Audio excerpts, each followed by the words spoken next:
Hello students, welcome to my maths class. Today we are going to start our new topic shares and dividend. Students, ये topic ICSE class 10th में आता है और इस topic से 3 और 4 marks का एक क्वेश्चन जरूर आता है. This is very important for your board examination point of view.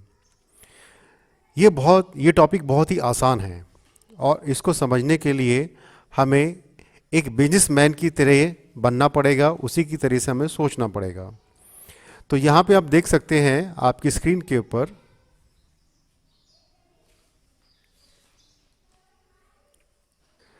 Now if you want to start a new business, what do you need? It's quite obvious. किसी भी बिजनेस को स्टार्ट करने के लिए हमको मनी की ज़रूरत होती है. Simple.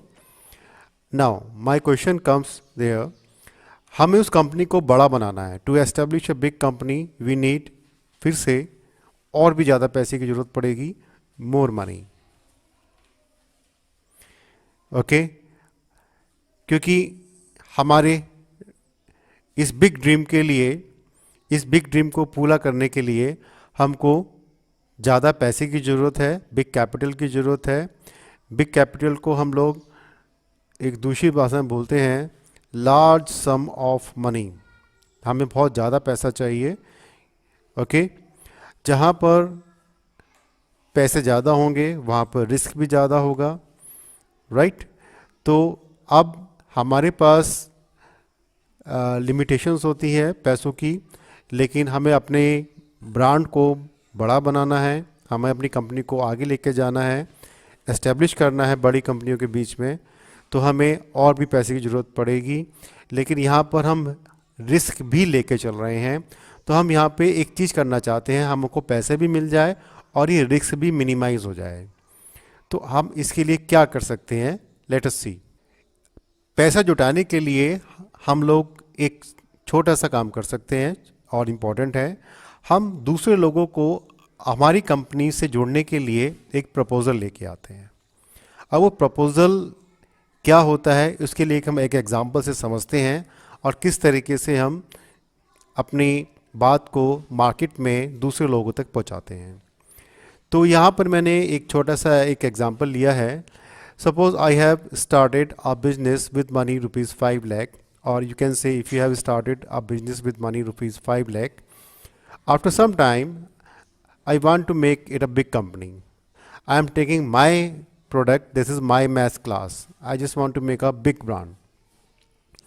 So what I do, मैं यहाँ पर अपनी जो कैपिटल है, I will divide my capital into small and equal parts with same fixed value ranging ₹1 to 100.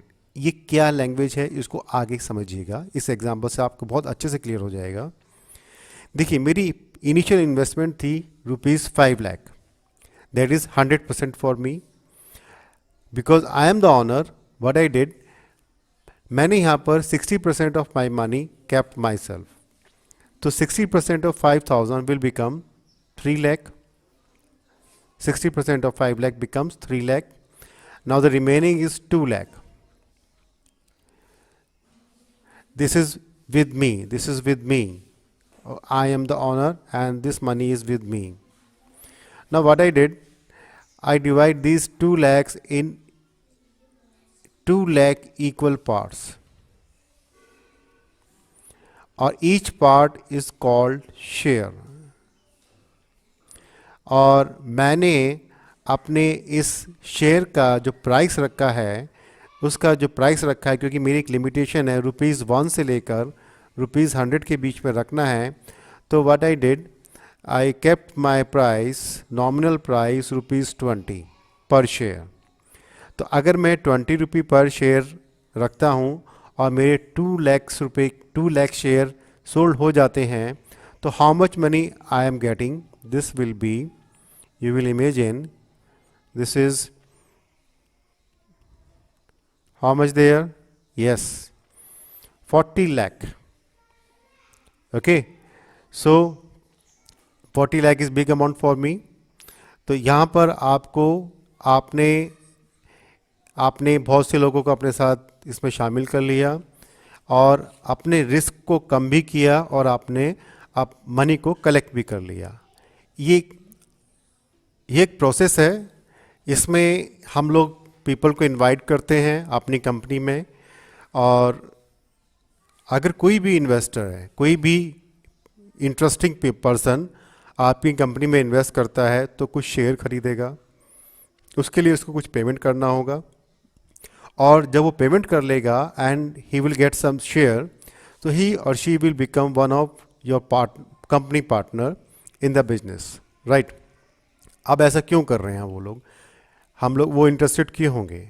वो इंटरेस्ट इसलिए हैं कि आपकी कंपनी का जो डिविडेंड है, यानी कि after the end of the financial year उन्होंने जितने भी शेयर खरीदे हैं और अपना जो इन्वेस्टमेंट किया है, उनको end of the year profit में से, कंपनी के प्रॉफिट में से उनको भी कुछ शेयर मिलेगा, हिस्सा मिलेगा with respect to their investment. And it's quite simple. The person who purchased shares are called shareholders. It's very simple. Now, things to remember.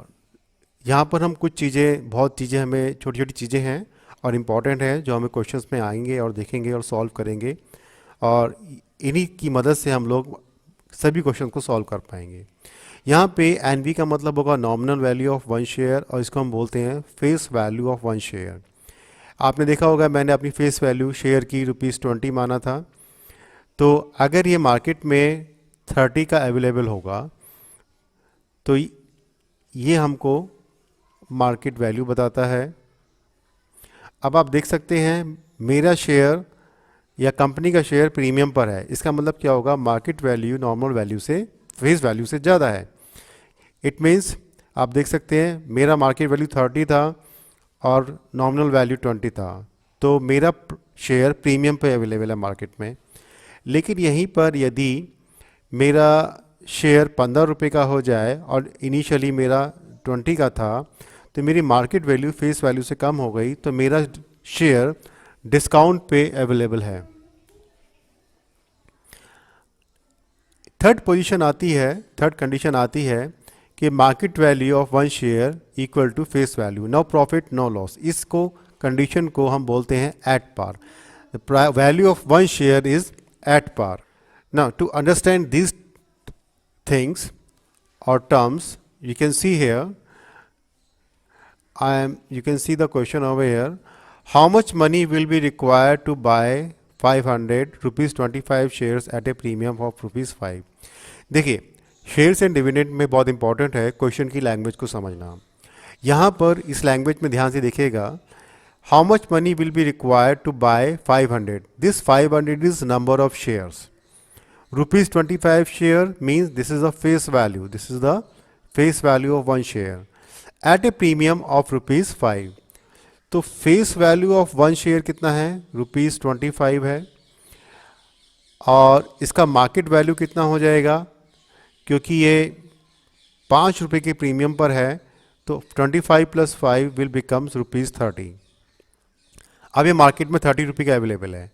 कितने हमने नंबर ऑफ शेयर्स खरीदे हैं, 500। तो मनी कितनी रिक्वायर्ड चाहिए, हमको मनी चाहिए 500 × 30 विल बी 15,000।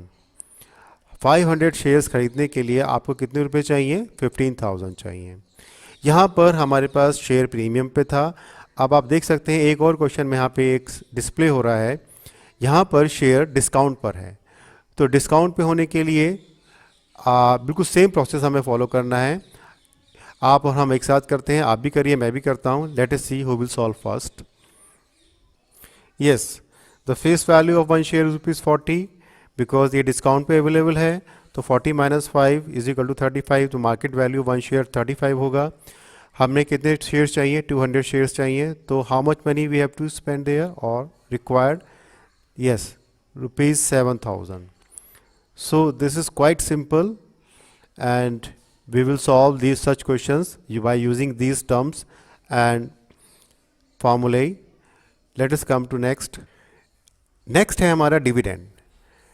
कंपनी, कोई भी कंपनी होती है, कंपनी अपनी साल के एंड में बैलेंस शीट तैयार करती है, प्रॉफिट लॉस को बताती है मार्केट में। तो यहाँ पर अगर कोई भी इन्वेस्टर है, कोई भी शेयर होल्डर है, तो उसको एंड ऑफ द ईयर में एक उसके प्रॉफिट में से उसको शेयर मिलेगा, यानी कि उसकी इनकम होगी। The profit which a share holder gets from his investment in the company is called dividend. देखिए, कोई भी कंपनी होती है वो अपना डिविडेंड परसेंटेज में एक्सप्रेस करके बताती है कि डिविडेंड होगा 10% होगा, 15% होगा, ABCD कुछ भी हो सकता है। और ये जो डिविडेंड है, company declare it's dividend percent in advance, वो पहले से ही एडवांस में डिक्लेयर करके रहती है कि end of the financial year you will get the dividend, और इसको दूसरी भाषा में इनकम भी बोलते हैं। आफ्टर द फाइनेंशियल ईयर, पूरा साल कंप्लीट होने के बाद आपको इतना इनकम आपके इन्वेस्टमेंट की रेस्पेक्ट में मिलेगा। Now to understand the dividend, you can see one example. Ravi buys rupees 100 share at rupees 20 premium in a company paying 15% dividend. See, Ravi buys rupees 100 share. So the face value of one share is rupees 100, and this share is available at premium of rupees 20. So what should be the market value of one share? It should be 100 plus 20 will become rupees 120. Okay, so the market value of 200 shares, it will be 200 into 120, it becomes 24,000. Okay, it's quite simple. Now his annual income. Now how much dividend percent is declared over there? This is dividend percent is equal to 15%, it is given to you. So I told you कि जो dividend होगा हमेशा face value पे calculate होगा। तो यहाँ पर आप देख सकते हैं हमारे पास टोटल फेस वैल्यू कितना हो जाएगा of 200 shares, 200 into how much face value of one share is 100 will become 20,000, right? Now, and the dividend or income will be 15% of face value. So income will be equal to, this income will equal to 15% of 20,000 will give rupees 3,000, right? Now his percentage income कितना होगा आप देख सकते हैं। उसको income कितना हुआ है, उसको इनकम हुआ है 3,000 और उसने इन्वेस्टमेंट कितना किया था 24,000। तो इनकम उसकी इन्वेस्टमेंट के रेस्पेक्ट में मिलेगा, परसेंटेज कितना मिला। तो if we simplify this we will get 12.5%. Okay students, I have explained the basics of shares and dividend. In next class, in next video, I will solve number of questions, different type of questions, and I will try to cover all board questions comes in last 10 years. So keep watching my video and keep subscribing my maths class and always show your views. Thank you very much.